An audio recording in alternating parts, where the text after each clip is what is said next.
E aí, já pensou em ganhar muito dinheiro com um canal de corte igual esse daqui que você está assistindo? No primeiro link da descrição temos um aulão para você que quer começar um canal de cortes e faturar muito aqui na internet. Também teremos planilhas que irão te ajudar na hora de organizar a produção do seu canal. Tá esperando o quê? Falando sobre cenário político. Bom, nós temos aí, até onde eu sei, duas vias que estão concorrendo, né? A terceira via não ganhou força. Nós temos Bolsonaro e Lula. Falando em investimentos, bolsa de valores, você tem alguma visão de onde pode ir o caminho? Pô, o Lula ganhar, acredito que vai acontecer isso com o mercado. O Bolsonaro ganhar, acredito que vai acontecer isso. Você tem uma visão ou não? Assim, eu li uma análise, uma pesquisa do BTG, acho que saiu essa semana ou semana passada, com os cenários, né? E é bem isso, só temos duas vias, né? A terceira via não decolou, né? Não tracionou, porque acabou todo mundo dispersando, todo mundo queria ser terceira via. Aí fica todo mundo com um pouquinho e ninguém com um montão, então não tem terceira via. Vai ficar polarizado entre Lula e Bolsonaro, com Lula hoje com uma diferença bem grande, que tende a se manter ou talvez aumentar por conta da inflação, né? A inflação, ela bate no atual governo. Quem é o governante? Não importa. Se a inflação está alta, você vai bater nele. Pode ser direita, esquerda, centro, pode ser do avesso, a população sempre vai bater em quem está no governo de uma inflação alta. O cenário que a gente tem é do Lula, e o mercado já precificou isso, né? Inclusive, os preços estão precificando esse cenário. E aí... O BTG soltou um relatório, acho, né? Que o Lula estava hoje, inclusive, falando que o Lula... Eu não sei, essas pesquisas variam muito, né? A gente sabe que na hora a gente nunca sabe, né? Acontece tanta coisa na política que a gente nunca sabe o que vai ser. Assim, o que esperar de uma pesquisa? Se o Bolsonaro cai ou sobe, junto com a baixa ou alta da inflação, eu acredito naquela pesquisa. Porque aí faz sentido. Independente de pesquisa. Você fala, essa pesquisa comprar... Cara, mas você olha assim, a inflação está subindo. Aí a popularidade dele cai um pouco. Fala, cara, tem um racional por trás que independe de quem fez a pesquisa, né? Mas o mercado hoje trabalha mais com a possibilidade do Lula ser presidente, que é o cara que está liderando aí nas pesquisas já há bastante tempo. E é por isso, inclusive, que a Bolsa poderia estar mais alta e não está. O mercado já embute esse preço. O grande problema é qual o Lula que vai ser eleito, que possivelmente vai ser eleito. Aquele Lula que prometeu uma coisa e fez outra lá no primeiro governo dele, que a Bolsa explodiu de subir, porque ele prometeu que ia ser um governo de esquerda e aí botou um governo pró-mercado, ministro da Economia e tudo pensando em mercado, e o mercado adorou. A Bolsa foi o maior período de alta da Bolsa, foi o primeiro governo do Lula. Primeiro e parte do segundo ali até a crise de 2008. Foi o melhor período da Bolsa. Mas ele prometeu uma coisa e fez outra. Agora, será que ele vai prometer que vai fazer tudo pelo mercado e vai fazer outra também? Ninguém sabe que Lula é esse que tende a ganhar a eleição. Pode ser muito bom e pode ser muito ruim para a Bolsa. É verdade. E o que você falou faz sentido, porque agora que a gasolina subiu, o pessoal não quer saber o porquê subiu. A culpa é do presidente. Não precisa nem ser a gasolina. O frango subiu, a culpa é do presidente. A culpa é do Bolsonaro. O ovo subiu, Exatamente. A inflação subiu, o Bolsonaro tá apanhando. Não tem jeito. Não, mas assim, eu acho que tá certo, tem que ser assim, porque assim, se teu time perde, a culpa é do técnico, tira ele. Se a empresa vai mal, troca o CEO. Cara, não tem jeito, você tem que responsabilizar quem manda. Sim, quem tá na ponta lá. A culpa vai ser dele, de repente nem mas é nele que você vai botar na conta dele. Sim, né? porque vamos colocar, a pessoa, falando até mais baixa renda, ela vai no mercado. Putz, ela tinha R$500 pra fazer o mercado. Cara, ela não consegue mais comprar tudo. E aí, como sustenta a família? Não, mas aí tem que lembrar que o auxílio emergencial, a gente fala disso, é delicado falar, e lógico que as famílias precisam, a gente sabe, muitos, mas a gente sabe que o auxílio emergencial também é um pouco não, bastante culpado da gente ver a inflação responsável pela agora. Inflação, a gente injetou muito dinheiro na economia, né? A gente tá vendo agora, a conta uma hora ia chegar, né? Não tinha Infelizmente, jeito. chegou para as pessoas mas mais a pandemia também não tinha o que fazer, as pessoas iam passar fome, né? A gente teve uma alta do dólar também, por conta da crise institucional entre executivo e judiciário, aquela briga que ficou, isso fez o dólar subir muito, isso pressionou muito a inflação. Também. O próprio Campos Neto falou... porque ele tem que se justificar, o presidente do Banco Central ele tem que se justificar, né? Ele fala assim, não, ficou acima do centro da meta, por quê? E aí ele disse que pela primeira vez na história, no ano passado, a gente perdeu o ciclo de alta das commodities, que ele gera, a gente teve um ciclo de alta, a bolsa subiu pra caramba, isso gera, historicamente, uma redução do dólar.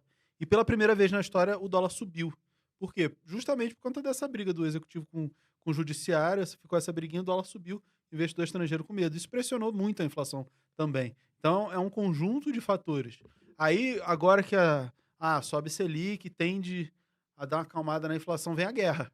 Exatamente. Agora... Isso foi ruim pro governo Bolsonaro, porque ele teve 1 ano, ele governou. Depois os outros, infelizmente, veio a pandemia, veio a guerra. Isso tudo prejudicou. Mas a grande questão é, você que é investidor, meu amor, investidora, você tem que investir independente da política. Se a gente for depender da política, qual que vai ser? Eu vou esperar para ver. Não, você vai lá e investe sempre o seu dinheiro, porque você não pode depender de político. Ninguém pode depender. Isso que você falou é muito importante, né?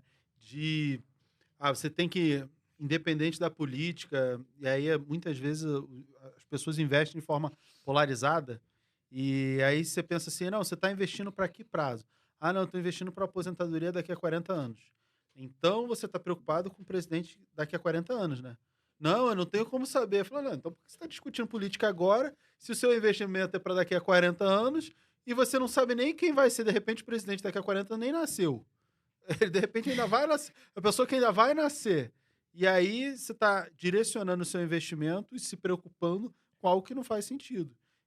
O que a gente olha de economia e política, acho que o investidor ele tem que ser completamente apartidário. Ele tem que investir, assim, ganhou o Lula, vou fazer isso. Ganhou o Bolsonaro, vou fazer aquilo. E ponto, você traça os cenários e beleza. Sem achar o que é melhor, sem juízo de valor, o que é melhor ou pior. A pessoa física, lá na hora que vai votar, isso é uma coisa. O investidor, ele tem que separar muito bem na cabeça dele. E o primeiro conselho é invista para longo prazo. Se você estiver pensando em curto prazo, você não está investindo. Está fazendo trade. E aí você tem que ter noção, você é um trader. Você é mesmo, você estudou, você se preparou. Foram anos estudando, praticando lá no campo de batalha, tradando?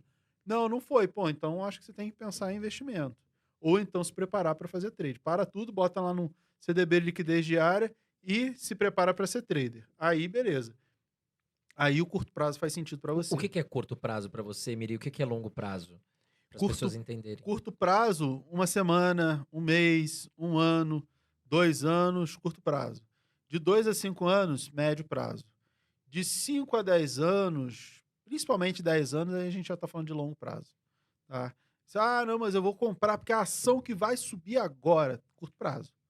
A ação que vai subir esse ano, curto prazo. Você está falando de curto. Obrigatoriamente você está falando de curto prazo e está falando de trade, que você quer comprar uma ação que vai subir, aí você quer vender, né? Porque subiu, você vai vender. Se você não está vendendo, se você não tem o objetivo de vender, você não está nem preocupado se ela vai subir ou vai cair. Você está só acumulando ao longo do tempo, então faz diferença. Quem compra porque vai subir, está fazendo trade e obrigatoriamente está operando no curto prazo. E a primeira coisa é, invista pensando no longo prazo. Invista, por quê? Porque você vai trabalhar, você vai poupar, você vai aportar todos os meses num determinado ativo, numa cesta de ativos, pensando no longo prazo.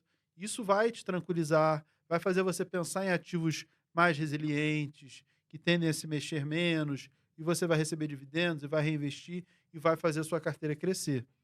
Eu acho que esse é o primeiro passo. O segundo passo é invista para o seu objetivo. Esquece perfil, esquece que eu sou conservador, mas de repente o conservadorismo vai te levar para a renda fixa. E talvez a renda fixa não dê o retorno que você precisa. E aí você vai ter que trabalhar muito mais, aportar muito mais para chegar lá. E aí talvez você tenha que investir em renda variável. Eu acho que no longo prazo, renda variável é sempre a melhor solução, sempre. Sempre vai ser a melhor solução, desde que, claro, invista em boas empresas. Então você tem que pegar e foca no teu objetivo. Teu objetivo é que vai determinar o que você precisa fazer. Eu acho que esse é o melhor caminho. Aí eu tenho que dar uma terceira... Eu sou das listas, né, André? 3, 4, 5... Mas pelo menos não é 10, né? 10. Eu acho que pensar no longo prazo e ter foco, eu acho que, assim, ter uma meta, ter um objetivo, investir para esse objetivo, eu acho que são as coisas mais importantes. E a terceira mais importante, eu acho que é se preparar o mínimo possível, entender, estudar o mínimo possível para você saber o que você está fazendo minimamente. A empresa que está escolhendo, para você não ir com a manada, você não cair em pirâmide. Pegar a diquinha, pirâmide que tem acontecido frequentemente, cada vez mais. E todo dia a gente fala, assim, a gente tenta falar sempre, eu, André, você, todos os educadores também, cuidado com as pirâmides, porque todo dia uma novidade. E, infelizmente, o brasileiro, ele é imediatista e ganancioso, ele vai lá, vou ganhar muito. Só que ele põe a primeira vez, a pirâmide paga. A segunda, só que na terceira, adeus, sumiu o dinheiro. Então, gente, mas todo dia a Carol fala disso, mas é porque todo dia, infelizmente, a gente vê muitas pessoas caindo. Então, cuidado, não tem rentabilidade garantida. Eu vou pagar 10% ao mês, 20%. Cuidado, meu amor, onde você põe o seu dinheiro. Porque eu já vi muito amigo meu cair em pirâmide. Muita gente.